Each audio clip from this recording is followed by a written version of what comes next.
जय हिंद, वंदे मातरम। आज मैं आप लोगों को मुंशी प्रेमचंद्र जी की आहुति कहानी के भाग 2 रूपमणी और विश्वंभर की कहानी बताने जा रहे हैं। चलिए बताइए। रूपमणी के पास विश्वंभर का एक पुराना रद्दी सा फोटो अलमारी के एक कोने में पड़ा हुआ था। आज स्टेशन से आकर उसने उसे निकाला और उसे एक मखमली फ्रेम में लगाकर मेज पर रख दिया और फोटो वहां से हटा दिया गया। विश्वंभर ने छुट्टियों में उसे 2-4 पत्र लिखे थे। रूपमणी ने उन्हें पढ़कर एक किनारे डाल दिए थे। आज उसने उन पत्रों को भी निकाला और उन्हें दोबारा पढ़ा। उन पत्रों में आज इतना रस था, वह बड़ी हिफाजत से राइटिंग बॉक्स में बंद कर दिए। दूसरे दिन समाचार पत्र आया तो रूपमणी उस पर टूट पड़ी। विश्वंभर का नाम देखकर वह गर्व से फूल उठी। दिन में एक बार स्वराज्य भवन जाना उसका नियम हो गया था।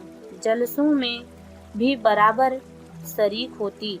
विलास की चीजें एक एक करके सब फेंक दी। रेशमी साड़ियों की जगह गाढ़े की साड़ियां आई। चरखा भी आया। वह घंटों बैठी सूत काता करती थी। उसका सूत दिन दिन बारीक होता जाता था।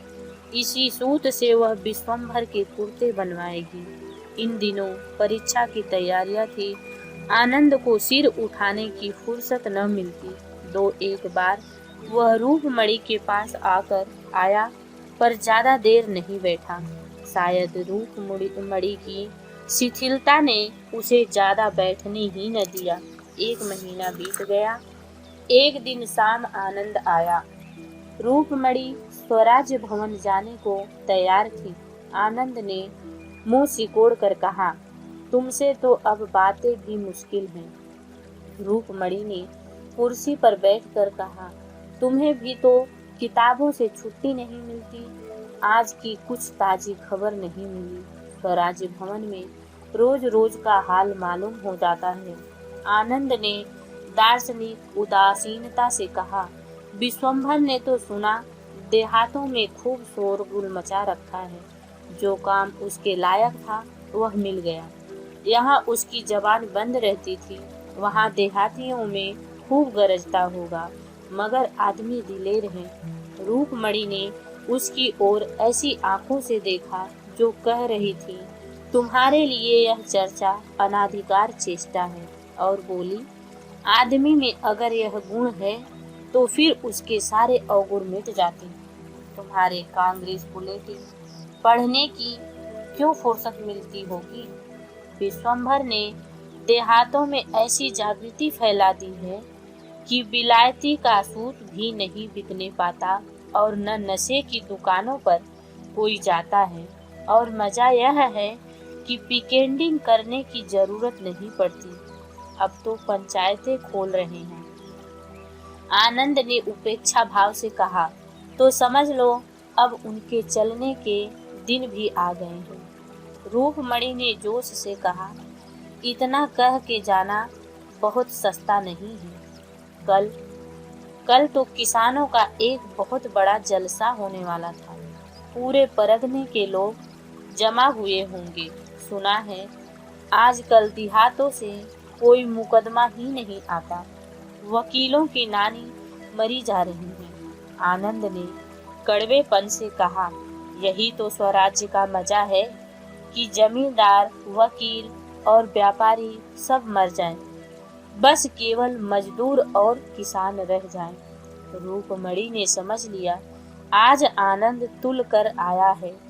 उसने भी जैसे आस्तीन चढ़ाते हुए कहा, तो तुम क्या चाहते हो कि जमींदार और वकील और व्यापारी गरीबों को चूस चूस कर मोटे होते जाएं, और जिन सामाजिक व्यवस्थाओं में ऐसा महान अन्याय हो रहा है उसके खिलाफ जबान तक न खोली जाए। तुम तो समाजशास्त्र के पंडित हो। क्या किसी अर्थ में यह व्यवस्था आदर्श कही जा सकती है। सभ्यता के 3 मुख्य सिद्धांतों का ऐसी दशा में किसी न्यूनतम मात्रा में भी व्यवहार हो सकता है? आनंद ने गर्म होकर कहा, शिक्षा और संपत्ति का प्रभुत्व हमेशा रहा है और हमेशा रहेगा। हाँ, उसका रूप भले ही बदल जाए। रूपमणि ने आवेश से आकर कहा, अगर स्वराज्य आने पर भी संपत्ति का यही प्रभुत्व रहे और पढ़ा लिखा समाज यूं ही स्वार्थहान बना रहे, तो मैं कहूंगी ऐसे स्वराज्य का न आना ही अच्छा। अंग्रेजी महाजनों की धन लोलुपता और शिक्षकों की स्वहित ही आज हमें पीस डाल रहा है। जिन बुराइयों को दूर करने के लिए आज हम प्राणों को हथेली पर लिए हुए, उन्हीं बुराइयों को क्या प्रजा इसलिए सिर पर चढ़ाएगी कि वे विदेशी नहीं हैं, स्वदेशी हैं? कम से कम मेरे लिए तो स्वराज्य का अर्थ नहीं है कि जान की जगह गोविंद बैठ जाए। मैं समाज की ऐसी व्यवस्था देखना चाहती हूँ जहाँ कम से कम विषमता को आश्रय न मिल सके। आनंद, यह तुम्हारी निज की कल्पना होगी। रूपमणि, तुमने अभी इस आंदोलन का साहित्य पढ़ा ही नहीं। आनंद, न पढ़ा है और न पढ़ना ही चाहता हूँ। रूपमणि, इससे राष्ट्र की कोई बड़ी हानि न होगी। आनंद, तुम तो जैसे वह रही ही नहीं, बिल्कुल काया पलट हो गई हो। सहसा डाकिये ने कांग्रेस बुलेटिन लाकर मेज पर रख दिया। रूपमणि ने अधीर होकर उसे खोला। पहले शीर्षक पर नजर पड़ते ही उसकी आंखों में जैसे नशा छा गया। अज्ञात रूप से गर्दन तन गई और चेहरा एक अलौकिक तेज से दमक उठा। उसने आवेश में खड़ी होकर कहा, विश्वंभर पकड़ लिए गए और 2 साल की सजा हो गई। आनंद ने विरक्त मन से पूछा, किस मामले में सजा हुई? रूपमणि ने विश्वंभर के फोटो को अभिमान की आंखों से देखकर कहा, रानीगंज में किसानों की विराट सभा थी, वहीं पकड़ा है। आनंद, मैंने तो पहले ही कहा था 2 साल के लिए जाएंगे, जिंदगी खराब कर डाली। रूपमणि ने फटकार कर बताई, क्या डिग्री ले लेने से ही आदमी का जीवन सफल हो जाता है?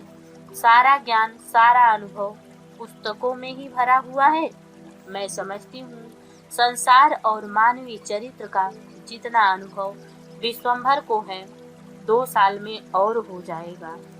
उतना दर्शन और कानून की पोथियों से तुम्हें 200 वर्षों में भी न होगा। अगर शिक्षा का उद्देश्य चरित्र बल मानो तो राष्ट्र संग्राम में मनोबल के जितने साधन हैं, पेट के संग्राम से कभी हो ही नहीं सकते। तुम यह कह सकते हो कि हमारे लिए पेट की चिंता ही बहुत है, हमसे और कुछ हो ही नहीं सकता। हम में न उतना साहस है और न बल है, न धैर्य है, न संगठन है, तो मैं मान जाऊंगी, लेकिन जाति हित के लिए प्राण देने वालों को बेवकूफ बनाना मुझसे नहीं सहा जा सकता। विश्वंभर के इशारे आज लाखों आदमी सीना खोल कर खड़े हो जाएंगे। तुम में है जनता के सामने खड़े होने का हौसला? जिन लोगों ने तुम्हें पैरों के नीचे कुचल रखा है, जो तुम्हें कुत्तों से भी नीच समझते हैं, उन्हीं की गुलामी करते हो। रूपमणि ने आनंद के लिए कहा, तुम डिग्रियों पर जान देने जा रहे हो, तुम इसे अपने लिए गौरव की बात समझते हो, मैं तो नहीं समझती। रूपमणि बोली। आनंद तिलमिला उठा, बोला, तुम तो पक्की क्रांतिकारिणी हो गई। इस वक्त रूपमणि ने उसे आवेश में कहा, अगर सच्ची खरी बातों में तुम्हें क्रांति की गंध मिले तो मेरा कोई दोष नहीं। आज विश्वंभर को बधाई देने के लिए जलसा जरूर होगा, क्या तुम उसमें जाओगी? रूपमणि ने उग्र भाव से कहा, जरूर जाऊंगी, बोलूंगी भी, और कल रानीगंज भी चली जाऊंगी। विश्वंभर ने जो दीपक जलाया है वह मेरे जीते जी बुझने नहीं पाएगा। आनंद ने डूबते हुए आदमी की तरह तिनके का सहारा लिया। अपनी अम्मा और दादा से पूछ लिया है? पूछ लूंगी, रूपमणि ने बोला। और वह तुम्हें अनुमति दे देंगे? आनंद ने बोला। सिद्धांत के विषय में अपनी आत्मा का आदेश सर्वोपरि होता है। अच्छा, यह नई बात मालूम हुई। यह कहता हुआ आनंद उठ खड़ा हुआ और बिना हाथ मिलाए कमरे के बाहर निकल गया। उसके पैर इस तरह लड़खड़ा रहे थे कि अब गिर जाएगा, अब गिर जाएगा। जय हिंद, जय भारत। अगली कहानी आपसे मिलते हैं।